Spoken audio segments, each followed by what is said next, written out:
here with head football coach of Greenville College Football, Ordell Walker. Coach, it was a tough loss to Milliken. What are your thoughts? Yeah, they're a really good football team, and so they let us know where we're strong, where we're weak, the different areas we got to work on. So I love our effort.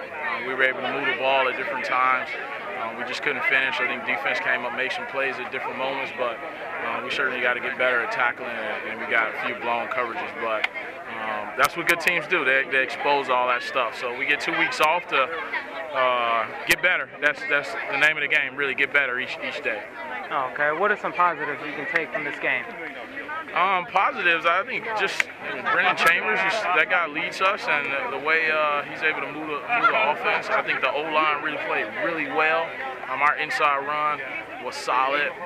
So I think the corners played well. On the outsides, we had one busted play, but I think overall those guys did good. And then we were engaged. Our theme was enthusiasm. Mentally tough guys can be enthusiastic even when the score is not in our favor. And so our team shows some heart and mental toughness, which will pay off as we move forward, and certainly to pay off in their lives. Okay, you did mention 2 weeks until next game. What can the guys expect this next week? Back to the basics. We want to rest up, but we got a JV game on Monday, so that's the first thing we want to go out to WashU and have a good showing there. And then we want to get to the basics, make sure our conditioning is up so we can continue to play fast. And we do what we do, practice hard every day and prepare. We got 2 weeks, and there's another tough opponent in 2 weeks, so we're going to need all those days.